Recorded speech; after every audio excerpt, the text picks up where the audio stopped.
What is going on, golf fans? It's your boy Gsluke here with our round 2 live stream for the API. Gonna get you ready for all your bets tomorrow, whether it's underdog or prize picks props, matchups over there in any of the sports books. Feel free to go ahead and run any of those by down there in the chat, as well as just say hi, as well as you funnel into the live stream. You got Steven down there already down there, a sweaty tryhard ready to get after it. Hopefully you're having a fantastic night. And yeah, I love myself a little bit of carnage as well. So some hard conditions out there. Of course, the course read out there for our round 1 props was absolutely spot on. Now, ended up being about break even from our ROI. Had multiple full cashes that were 0.5 hooks away from full cashing, but golf course played exactly like expected, and super stoked to get after it out there throughout the rest of the weekend. So what we'll do here is we're going to go through the golf course, some of the averages out there from round number 1. We'll take a look at the weather, how to look out there for Friday, some pin locations as well, and then we're going to circle back over here to sites like Underdog and Prize Picks and give you guys a few props that I like. So you can see, I guess, a little sneak peek at one of the ones that we'll be looking at a little bit later.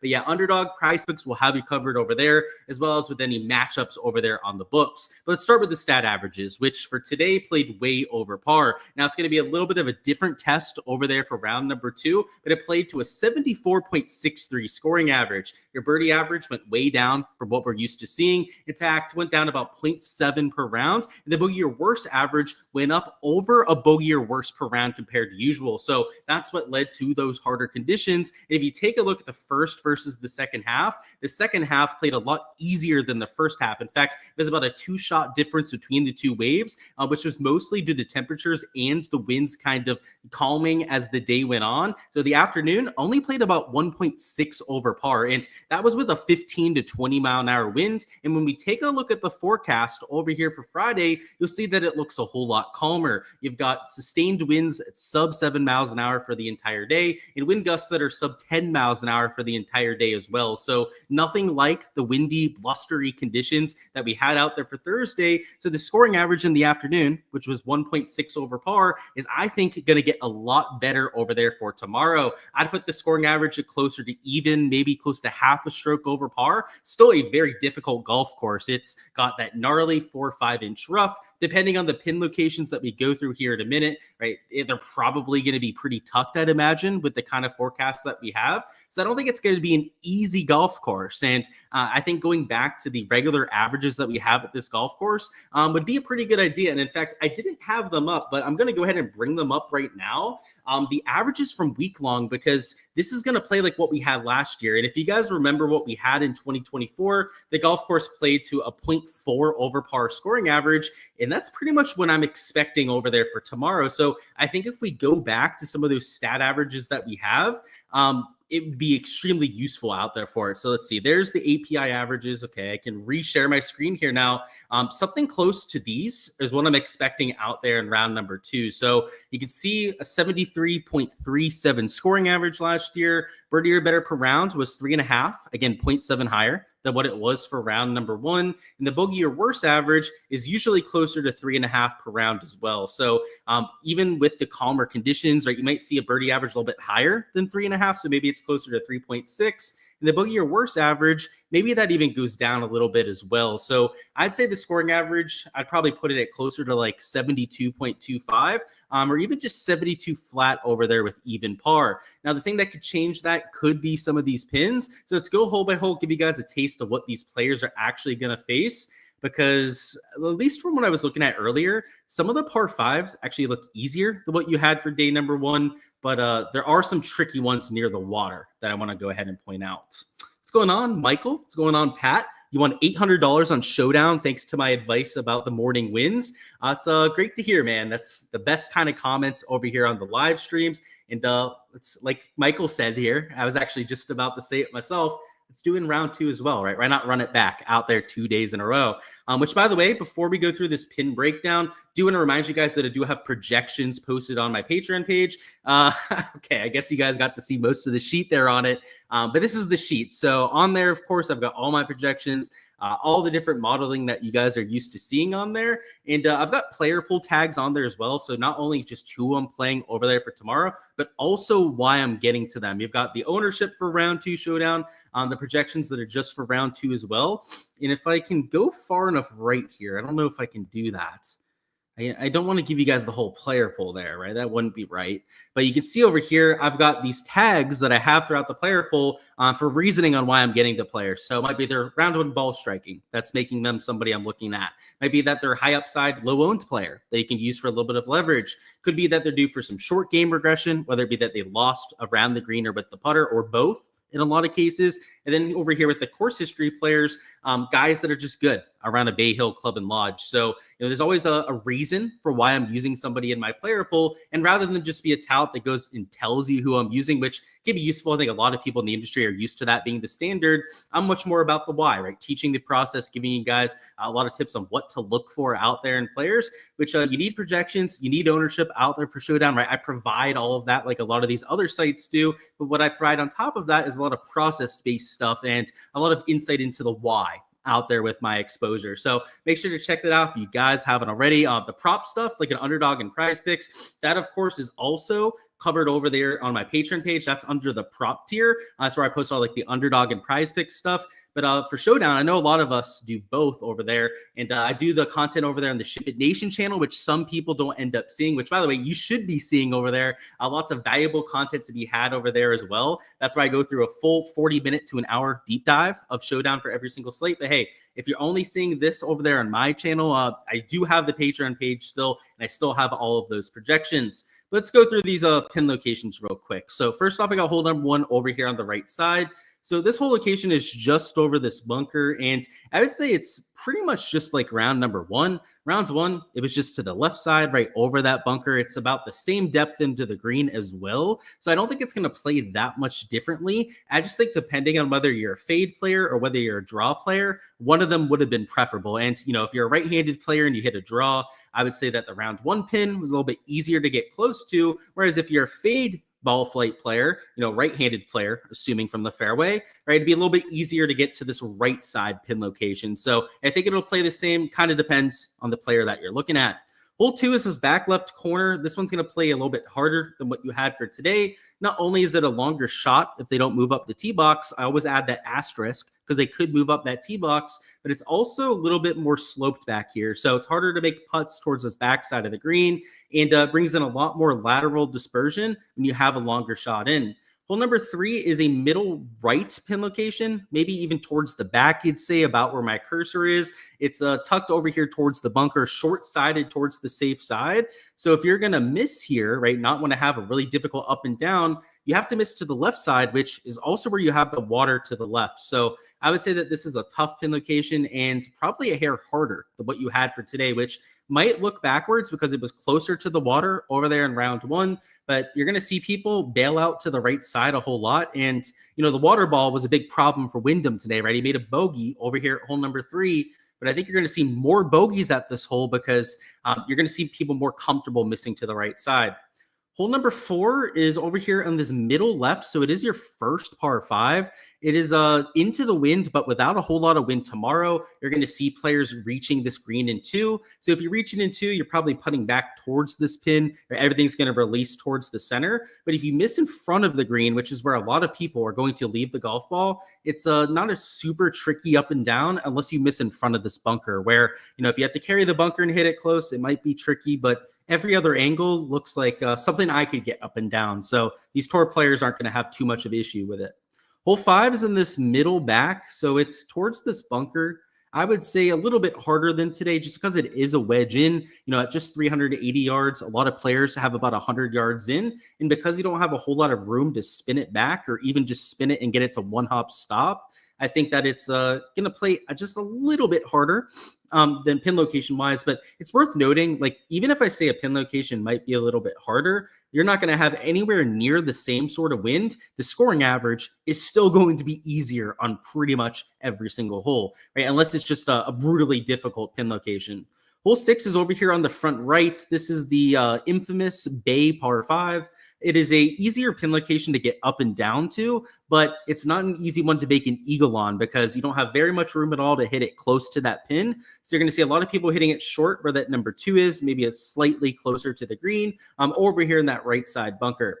Hole 7 is a not middle left. It's on the left, a little bit further into the green, I'd say, not quite towards the middle, about where my cursor is right now. I would say it's about a slightly easier pin, maybe. It is a shorter shot into the green. That's really all you can say. But let me see where the tee box was. So it was moved up a little bit in terms of the tee box, right? If they play it the whole way from the back, it'll probably be like a 185-yard shot.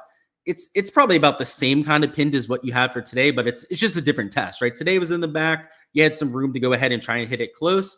Now the issue is if you short side yourself over there on that left side. Next up, you have hole number 8. This is a right side pin. It's towards the back as well. So it's easier than what you had today because today was completely carry over water. Over here on the right side, you might see some people actually hit it out of the rough and try and get it near the green.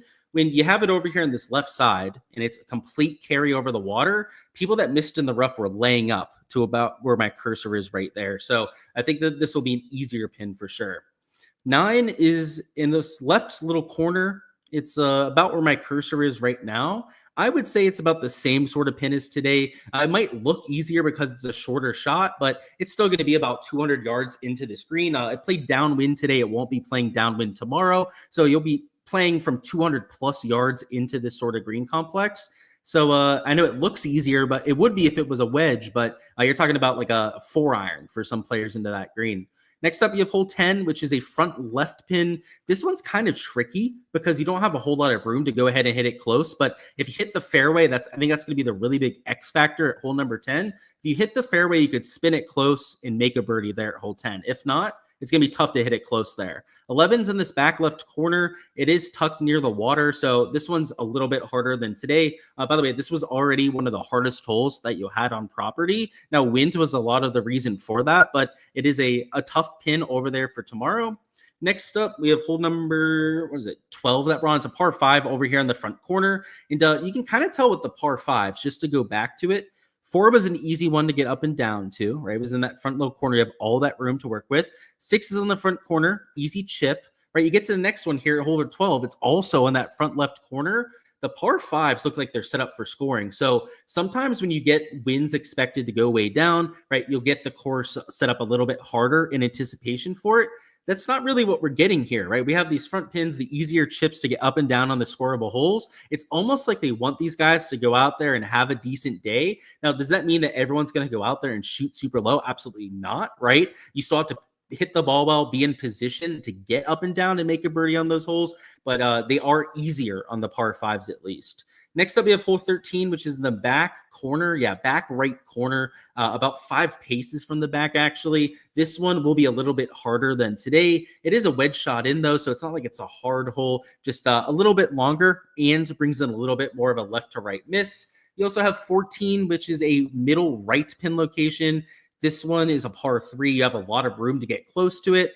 This one is easier than what you had for today. It's crazy that they have so many easier pins, yet the conditions are supposed to be so much easier. Like, it's backwards from what they normally do. This one's over here in the front left corner. If you hit the fairway, you can probably get close to this. If you don't, this one's really hard, though. And the reason why I say that is it's on a little bit of a shelf here. You can see in the front, there's this false front. Anything short is going to kind of struggle to get up there. And if you hit anything with some heat on it, coming in hard through this green, you have this slope here, which takes balls off the green. And it doesn't look like a big slope, but it rolls the whole way down to about the structures over there on the side. So this pin location is harder, like especially with that little runoff behind it. That one's going to be really tricky. 16 is in the back right corner. This is already a hard enough hole, being at 500 yards. Pin location is going to make it even more difficult. Sorry, that's a par 5. Let's go back to that. It's not a hard hole. I forgot that it was a par 5 for a second because this hole is so short. This is the easiest hole that you have on site. I would say the pin location's harder, right? That is truth, but it is going to be an easy ass hole. Like, this is still going to play at least a half a stroke under par, but you're maybe going to see slightly less birdies than what you had for today, just because the miss here is short. Maybe you miss in that little fairway patch. A lot of people were getting up and down. The bailout's to the right side with the structure there. It's not like if you miss left, you can miss in the water, right? So people see these structures to the right, go, you know what, I can bank it off of it if I need to. I'll miss over here to the right side. It's maybe a slightly harder up and down because it's further into the screen, but yeah, an easy hole, right? It's a par 5, not a par 4. My apologies. Next up, we got 17, which is in that back corner. This is going to be a longer shot in, and they did move up the tee box today, so it'll be interesting to see what they do. If they move it up even further, maybe it plays like it did today, but if they play it from the back or even the same tee box, it is going to be a harder pin location, at least set up than what you had for round 1. And then finally, 18 is an easier pin. In fact, this is the easiest pin that you have at 18. It brings the water out of play unless you miss to the right side. Any of these other pins, which you have in the middle, you have some over here to the right, like you'll have over there for Sunday. This pin location, you don't have to hit it over the water. So if you miss over here to the left side, you can still go at the pin in 2 because you have a direct line without any water in play. And then even if you miss in this rough over here to this side, people were hitting it just in front of the screen as a layup, out of that rough there. It's a much easier up and down than missing over there where my cursor is right now and having to come the whole way back to this pin location, which is tucked near the water. So this is it's crazy to say, but the pin locations are easier than round number 1. And you would have thought with 30, 40 mile an hour wind gusts that they would have gone, let's take it easy on these players, right? Not go out there and trying to hit them over the head, but nope.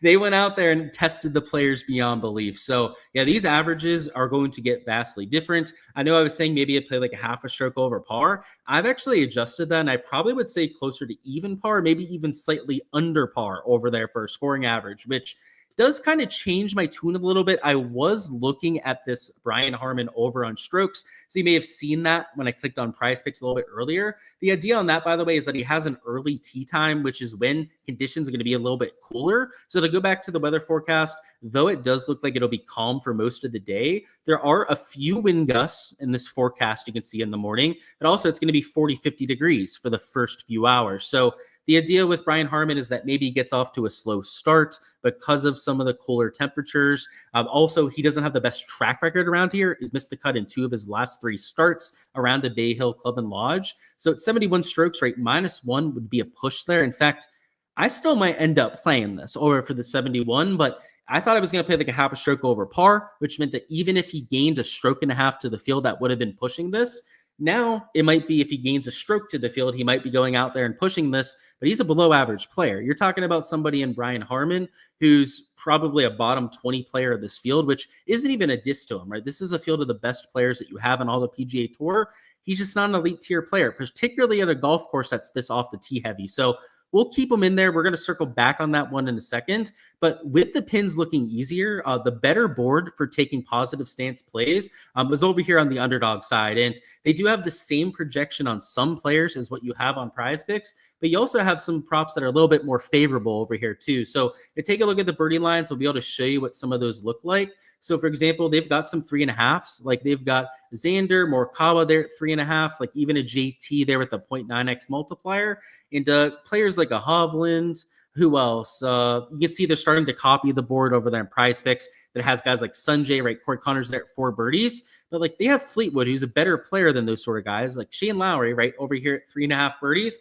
After seeing these pins, I'm not against taking some of these over. So to kind of go through this, you do have some guys that are going off super early. Might not be the worst thing just because it's not going to be windy and cold, right? It's just going to be cold out there to start. So like a Matt McNeely, he makes some birdies. Tommy Fleetwood's going to be a hard one to pass up because he's so good at these courses where you have to hit fairways. So let's throw him in there. A Victor Hovland I like. He's just got to go out there and find a way to make some putts.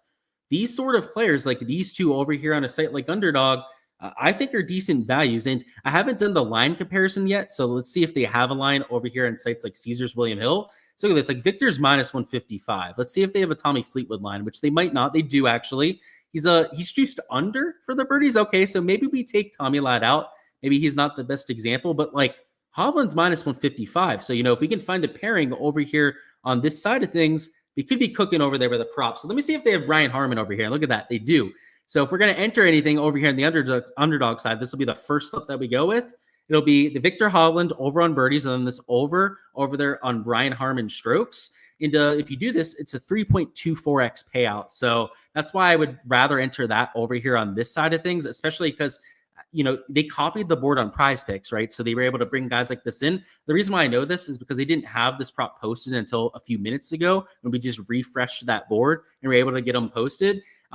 Prize Picks has everything posted better. Like if you take a look at the lines, they have JT at 3.5 birdies. Prize Picks has them at 4.5, right? So if they copy those lines over, you've got the underdog lines, which I think were priced for today, right? It's like they thought the conditions are going to be the exact same as today, hence like the over on the 3.5 birdies. But once they brought in these Prize Picks lines with the copy and pasting that they do, mistake on their part, by the way, now there's value on both sides, right? So I know that's an anti-correlation between these two, but it's not so much conditions wise, it's just projection wise, right? These sites have vastly different projections than the other. And then when a site like Underdog like this gives you anti-correlation boosts and then brings in that other site's projections, it leaves them exposed out there to a higher payout card. So that'll be the one that we take over here on Underdog, right? It's best to use that against them, right? If they're going to do things like copy and pasting, being plagiarizing assholes right over there from what they do on Prize Picks, like just make your own lines, right? You don't have to completely copy and paste them. Like it's so obvious what they go out there and do. Then I'm going to exploit that, right? I'm going to use that against them because what they're doing here, and the reason why this is a problem is if you have the board priced consistently, like you use the same scoring average out there for every projection, anti-correlation means you're actually anti-correlating against the conditions. But when you bring in the different sets of projections, it's anti-correlation just because the projection is off, right? Like there's a difference between those two. That's why it's a massive mistake what they're doing. So I hope they continue to do that going forward, not being original out there with their projections, because it's going to leave them exposed to that sort of risk. Let's go over here to Prize Picks now. I'll catch up on chat as well. By the way, any prop bets, any matchups, Underdog Prize Picks stuff that you guys want me to go over, feel free to go ahead and throw that down in the chat. Also, smash that like button if you guys haven't already. I can't see the live like counter, but we've got 70 people in the live chat now. Let's try and get that to at least 40, 50 likes. And hell, if there's not a bunch of jabronis here in the live chat, maybe we can get it close to 70. So let's go ahead, pump those numbers up, and let's see what's going on down there in the chat. Let's see. Favorite bets heading into round two. So those were a few that I like, Thomas, but feel free to let me know if there's anything you want to throw by me. So Pat, a little bit of a different idea actually for Showdown. So it's a great question. It's not quite to go after just like morning guys. What I'm doing is I'm taking guys starting between like 9:30 a.m. to about noon. So the reason why I say that is going to be warmer by the time we get to like 9:30, 10 local time. You can see at 10 local, they've got it 65 degrees, and it's going to be calm, pretty much completely calm until about 2, 3 p.m. local time, which means if you're starting at 10 a.m. over here, you're going to finish your rounds by the time the winds kick up, and you're going to have the higher temperatures, which today, the early guys, and let me go back to the scoreboard. Let me, 1 second here. I'll just bring out the regular PGA Tour site real quick. The guys that are all like +6 or worse, down towards the bottom end of the leaderboard, all but like 2 of those guys went off super early today. So it was the wind plus the cold that really got to these guys. So like Brian Campbell, Potgieter, Pendrith, Horschel, Bhatia, like Campos went off a little bit later, but a lot of these other guys fell victims to those cold temperatures. So I think that it's a late morning kind of day, right? Get guys when it's a little bit warmer out, but still when conditions are going to be at their calmest. But great question there, because it's a little bit different than most slates. AM PM difference was kind of stark today for sure. And we knew about that ahead of time, right? That's why we locked it in our lineups, Jordan. I don't know if you missed out on the main slate one this week, but that was a huge edge that we leaned into. What's going on, Mark? Looks like they have the lines a stroke or two too high in your opinion, depending on the hole locations. Depends on what site you're talking about, but I'm kind of in between. Like, I think Prize Picks has guys too low, but I think that the sports books, kind of like you're saying, might have guys a little too high. So something right in the middle is probably where the projection should be. You should add YouTube memberships. You would join to support the channel.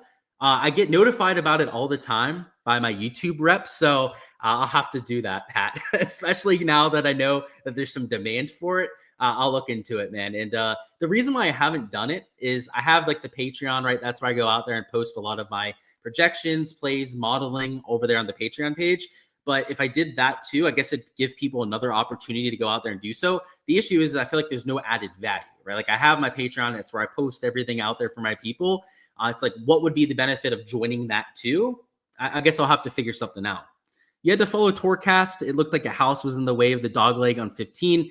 Is that accurate? It's probably a shot tracker error there, Paul. I don't think there's a house in the way. That would be wild. But on the right side, there is one. You joined the Patreon today. Glad to have you, Jamari. You're still debating on whether Justin Thomas and his birdies. So, yeah, he's there at 4.5. The thing I'll say is I'd rather do it over here in Underdog, and that's even with this multiplier because, like, let's say you played him here at the Brian Harman prop. You can still get like 2.91x. So if you can find a fade that you like over here, that's probably the way that I'd go about it. And in fact, maybe we'll go back and try and find one to go out there and mix in because I think he's going to go off, man. He hit the ball beautifully today, just could not buy a putt. I think he sets up really well. What's going on, Birdie? He said Sanjay's stats were decent, but reports are he's struggling with an injury. Yeah, so I saw the report on that. I'm not sure if I buy the report. I'm going to be playing them assuming that it's incorrect. But you're looking at Fleetwood versus Sanjay at minus 135. I'm okay with that without the injury news.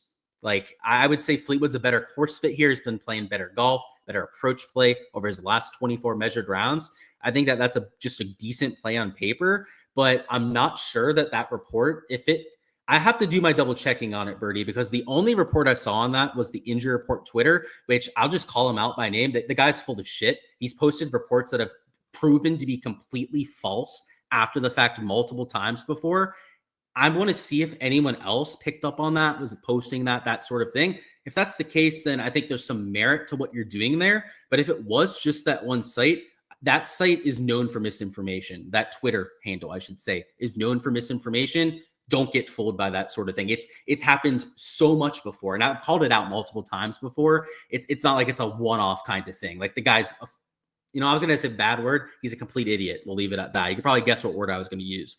Late to the punch, came in 17th in the $44 single entry last tournament. Thanks. Nice, Joseph. And I saw your comment a little bit earlier this week. That is awesome. Is Homa officially washed? He's in a struggle bus situation. I wouldn't call him washed, but he's definitely in a slump if I've ever seen one before. Is Rory going to go crazy tomorrow? Stat-wise, he sets up well, Thomas. I don't know if he's going to go crazy tomorrow, right? I don't got some sort of like crystal ball, but if you're asking how he sets up out there for like round number 2, he gained the ball striking today, which is exactly what we hope for. He's doing his thing off the tee, gaining close to a stroke in that category. He's just got to make more putts. And today, he still made 6 birdies despite losing strokes putting. He sets up really well, I should say. Now, is he going to go off? Who the hell knows? I mean, it's Rory McIlroy. He's a loser sometimes, especially on Sundays when he's in contention. Guy melts like butter on a hot summer day. But round 2, he's normally pretty good, so I could see it. Do I think that Hovland can bounce back? For sure. He lost 5 strokes putting today. So if there's any sort of guy that could bounce back, it's somebody that lost with the short game. And Tee to Green was decent. He gained 3 strokes ball striking. Totally a bounce back candidate. Get after him. Yep. Dude, you can do members only streams. You're right. I could consider that. I'll think of a few other things too, because I want to actually have value there to go out there and sell it. Does Patrick Rogers have good history? I honestly have no idea. Let me double check on that for you. So good old P-Rod. I don't think he's played here that often, or at least he hasn't done anything crazy. That's for sure. Because I don't remember him really ever being on any leaderboards here. So he went T25 last year, but then went missed cut T38, T57, T24. I mean, at least he's been okay, I guess. The course history is about as average as it possibly gets. What did we get for Underdog? We'll get there in a second, my man. Patience is a virtue. Steven says, of course, YouTube wants you to have that because they take a nice cut of the revenue. Of course they do, but it's also more revenue for me. So I understand it's a win-win situation. And it's just like Patreon, right? They're always trying to put out different features, that sort of thing, to try and upsell and stuff. And I haven't implemented any of them. So I only do it. And just like YouTube, right? I haven't done it to this point because I need it to add value, right? I'm not the sort of site. There are plenty of sites out there. I'm not going to name any now that just give you more features every few months to keep upselling you, taking more money from your wallet. I only do that if you're actually getting more out of it, right? Like, and I haven't done a price increase in like 2 years at this point. It's $15 a month to join my DFS tier. It's $15 a month to join the prop tier. 25, right? If you're doing them together, there's sites out there, it's $100 plus a month for PGA stuff. And they do less than I do, way less, in lower quality work than what I do out here in the industry. So yeah, dude, if you're going to see anything put out there for me, you know, it's not going to be some bullshit, right? Like, you're getting by far the best bang for the buck value that you can possibly get on my Patreon page. And everything I put out there is going to be that same way. I won't step down from that for sure. The Clark outright is looking solid early. It is, but a long time to go. Anyone I would play regarding Scotty? I have, so you mean like prop wise? I was wondering what you meant there, but I catch your drift. Kind of thinking through it. We'll have to look through it, but he's priced so aggressively, at least on Prize Picks. I mean, look at this. He's at 69.5 strokes. He's at 70.5, actually, or was at 70.5 over here in Underdog. He's kind of like priced out of playing. Now, this 4.5 birdie line, let me see what he is over here. I think he was like even money. Actually, he's just a little bit under for that 4.5 birdies. And I'm surely not fading Scotty Scheffler, right? Like, that's something I just won't do. I learned my lesson like 3 years ago when it came to fading Scotty Scheffler. I haven't done it since 2022. Like, I learned my lesson real early when it came to Scotty. Just the pricing is just a little too out of hand for me. Can't lay less on birdie or better matchup. Yeah, let's take a look. So I'm always good with fading can't play. We all know that he's one of the less likable players that we have out here. Going against Davis Thompson. Now, Cantlay is a better player. He averages probably about 0.2, 0.3 birdies or better per round higher. The reason why I say that is Cantlay is like a top 20 birdie guy. Davis Thompson's like a top 50, top 60 guy, which is a little bit better than your PGA Tour average. And I was doing the comparison on Wyndham Clark earlier, so that's why I can tell you it's about a 0.3 difference. The difference between Wyndham Clark and Mackenzie Hughes was like 0.24 birdies or better per round.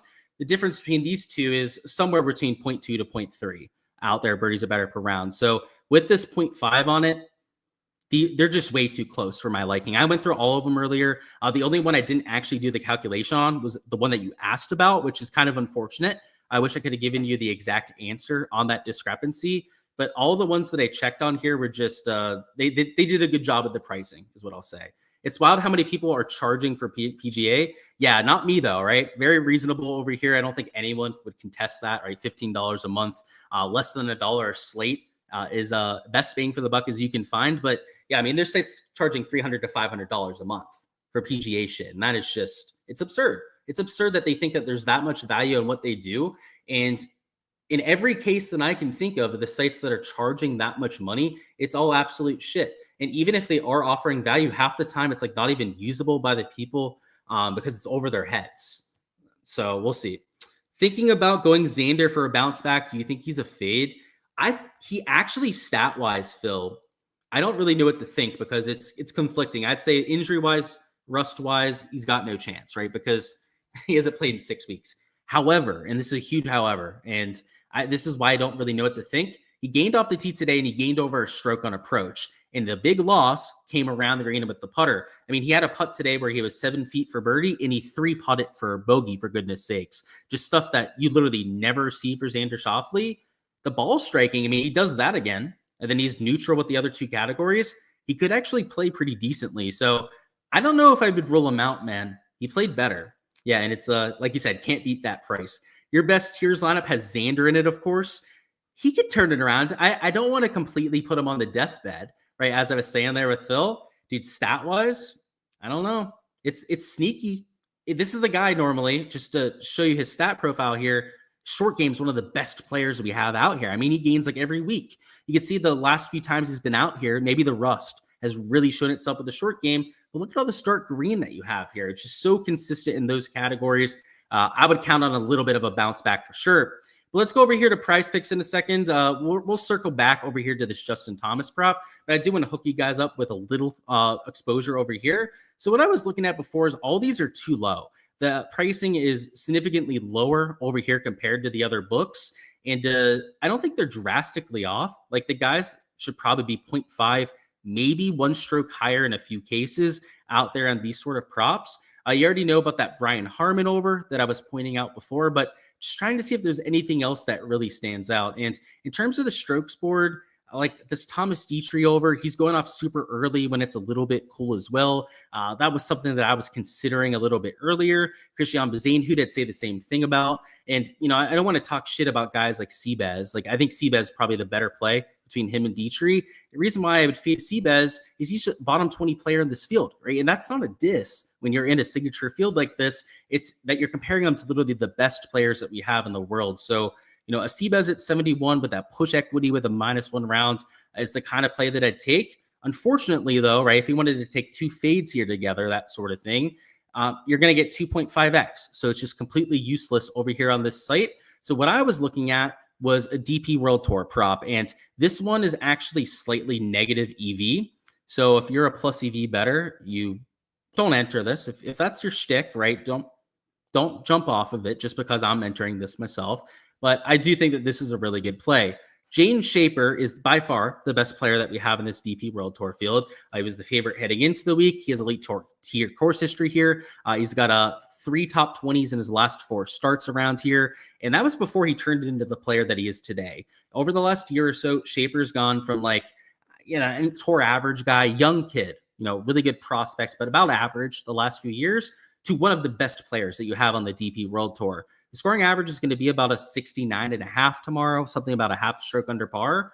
James Shaper is somebody I'll take to shoot -2 or better. So he's a -135 for the over, like you can see there. He is still -110 for the under. So it's not like he's like a massively negative EV prop, but he is an under that I would take, right? And I know it's the opposite side. It's sacrilege by some people to go out there and enter that sort of thing. But it is a lean that I'll take because he played super well out there today. He's towards the top end of that leaderboard, elite tier course history. And if you take a look at the weather, right, we haven't done a full DP World Tour breakdown or anything, but the winds are going to be sub 10 miles an hour the entire day. You're talking about some fog in the morning, maybe even some rain to soften up the course while he's out there. Even if it doesn't rain, right, it's going to be humid with those clouds coming by. I think he's going to have perfect conditions to go out there and shoot something low. And just to show you how he played today, good old Shaper is tied for third. He's in sixth. He had 1, 2, 3, 4, 5, 6 birdies or better, and only 1 bogey on the round. So kid's a stud. If you're not familiar with his game, I'll show you some of the results that he's had recently. It's elite level stuff. T16 last week, 4th, 5th place over there at the Qatar Masters. Didn't miss a cut, so have to point out the bad stuff when it happens. But T61, T21, and then T13 finish. So I would say the best form really of anyone that you have in this field. And then if you take a look at his results at this tournament in particular, like I said, multiple top 20 finishes over the last few years. And I believe of those top 20s, 2 of those were top 10 finishes at this event. So definitely a prop I'll take, even with maybe the odds going in the other direction. And this pays 3x, right? So that's kind of the idea with taking a PGA prop and then mixing it in over here with a DP World Tour prop, is it gets rid of that correlation for us, which with a fade board over here in Prize Picks makes it pretty much unplayable unless you have other sports to go ahead and mix in. And I was kind of hoping that they'd post some stuff over here for the other event. And look at that. Just on time, we get some lines posted over there for the Puerto Rico Open because they got a ton of rain over there. And with that rain, I think you're going to get an even easier golf course, I guess, depending on the wind. So let me see if we can find that. Where I got to figure out what a wind station it was again, because I had it up yesterday, but I don't remember it off the top of my head where this golf course is, because I know it's like Grand Reserve Golf Club, but I forget the town it's in. Rio Grande, that's the name. Rio Grande. Let me reshare our screen so we can bring this up together. So the forecast I used over here for the round 1, which was pretty accurate, was this ECM model. And it looks like low winds. You got sub 7 miles an hour sustained, some gusts out there, and a little bit of rain that looks like it's coming through in the afternoon. But your morning, guys, doesn't look like there's much rain. There's pretty much no wind out there. So if we're taking a look at this board, which, by the way, this might be a way for us to get another piece of exposure to go out there and enter. I'm not against taking an over on birdies here. So these guys like Kevin Roy got her up over there at 5 birdies. Like, to get to 6 kind of feels like a pretty big deal. Same thing with Nicholas Norgard Muller. I do want to see if they have any lines posted here, though. So let's see. Puerto Rico Open. Oof. Okay. I thought the air code was going to hold us back, but it looks like we have something to look at. Let's see what they have in terms of like lines. So they have Nicholas Norgard at 5.5 and a little bit juiced under. Guys that got her up at that same number, right, and juiced pretty heavily under. But these guys at 4.5, you have to figure that some of these could be value. And what I'll say about good old Wesley Bryan is I took him for the over today, and he got to 4 birdies and hooked me. If there's somebody to go back to on that sort of line, it would be a Wesley Bryan because he set up a lot of birdie looks. He hit 14 of his 18 greens, which for Wesley is a well above his average. He's normally a better putter than he is a ball striker. But if we take a look at the birdie or better percentage from last year, you'll see why. I think this is a good bet. He was the number 5 player when it came to the PGA Tour in terms of making birdies. So at 4.5 birdies, which I haven't done the actual calculation on it yet, which I guess we can just do this together. Some good old mental math over here with the averages. Let's see what the average was. I'm assuming it was about like 4.5 per round, something like that, because it was closer to 4.2 last year and it played easier than what it typically does. But let's see, 0.15, so 0.32, 0.52, 0.75, 0.86, 0.95, 135, 152, 171, 175, 205, 219, 221, 281, 288, 298. By the way, I'm just adding these up. 302, 322, 322 plus, what is that, 7? Make sure I'm adding the right number. Yeah, 322 plus 7, 392, 401, 411, 412, 432, 442, 449, 469. So about 4.7 birdies are better per round. Now, it's easier when I can just import the data and let the calculator do the calculation for us. But about 4.7 per round, maybe I made a rounding error or carrying the 1 error at some point there. But either way, it was over 4.5 per round. They're getting easy conditions out there for tomorrow. Wesley Bryan has to go out there and be pretty aggressive to make the cut. The cut's probably going to be like 5 under par. And I believe he's -2 at this point. So I like him for a little bit of a bounce back. Again, number 5 player in birdie or better percentage in all the tour last year. And perfect conditions and an average above this sort of number. So let's take that. And then we can try and find another fade, I guess, to make it a third slip, which look at that. Brian Harman already bumped. I guess not really a surprise. Dietrich, let me see how good old Thomas Dietrich played. Curious. While we do, I will check on the chat, see what's going on. Yeah, shout out my boy Pearson. That is correct. Isn't he -6 or something like that? I was tracking most of his round, but I know the last one, I think he made birdie to get to -6. What an absolute baller. You're considering a round robin on unders on Fanduel. So you're looking at like JT, Hideki, Fleetwood, all at 71.5.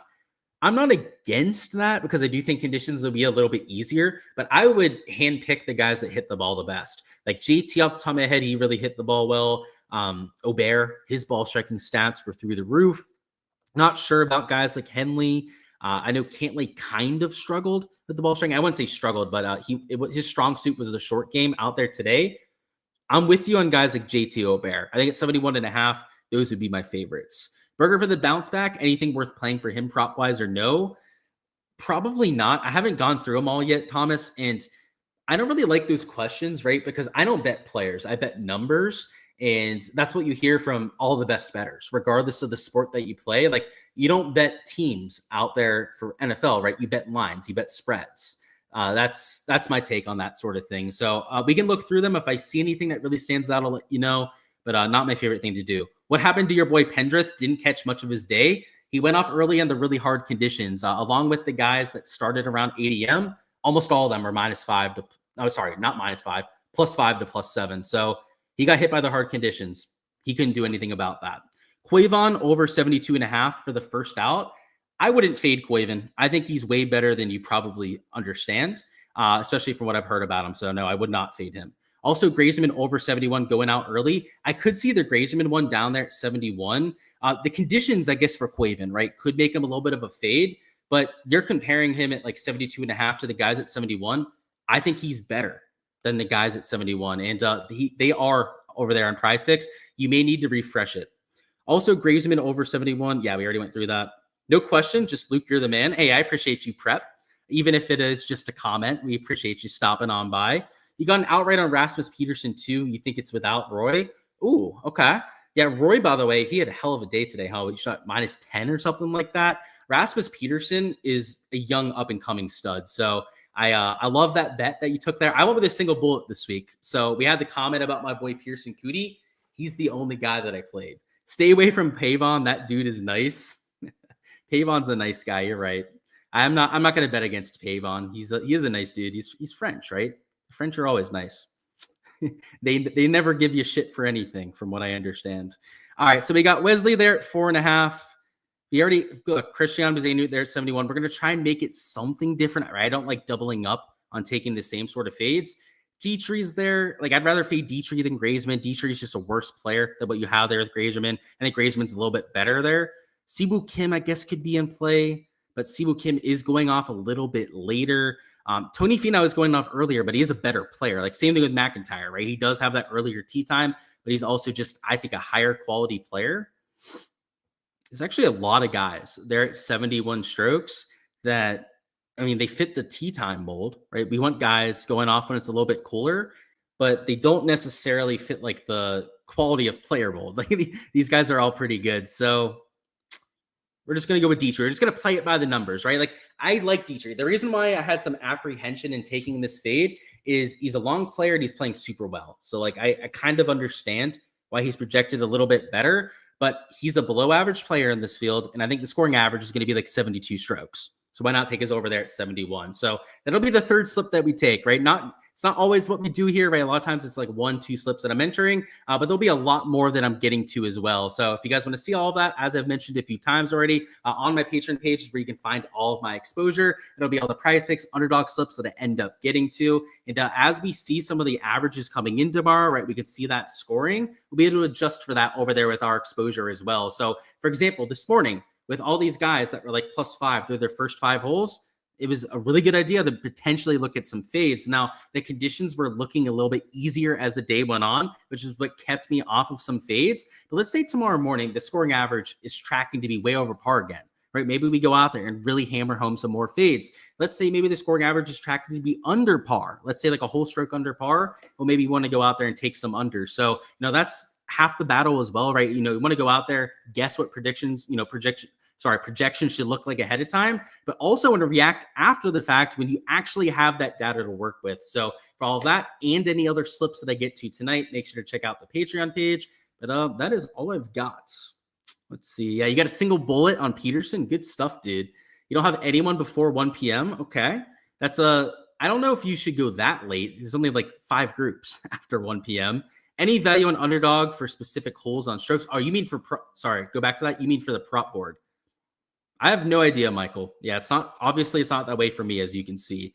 Any value on the underdog specific holes for 1 through 9 and 10 through 18? I'm going to leave those for my Patreon members, Mark. I already went through 3 slips over here on the live stream, and I've got to keep some value for them. But yes, there's a lot of value on those, and there was a lot of value today.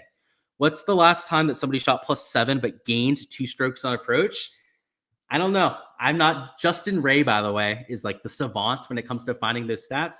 I'm not Justin Ray, so I don't know, but it's probably been a long time. Appreciate you guys stopping by as per usual. Go ahead, smash that like button if you guys haven't already. I'm going to go ahead and hop on out of here, get all of those up for my Patreon members, and deep dive the boards a little bit more to go out there and find some value for tomorrow. But hopefully that little bit of a game plan gives you guys an idea of what to look for in your exposure. Can go out there, make Friday a good one to get this weekend started the right way. Join the Patreon page for all of that behind the scenes info. Also subscribe to the channel so you guys don't miss any of the content to come. That'll include our round 3 and 4 live streams, which we'll be doing over the next few days, as well as all the on the boots content over there for the Players Championship. If you guys enjoy this deep dive that we do over here on live stream, right, just looking at some of the stuff online, imagine what it looks like in person when I have the boots in the ground. And a lot of you that were here last week at the Cognizant got to see that, my insight there in person. We're doing the same thing for the Players Championship and the 5th major, as some people will call it. So I'm looking forward to it. Appreciate you guys as usual. Best of luck, and see you guys tomorrow.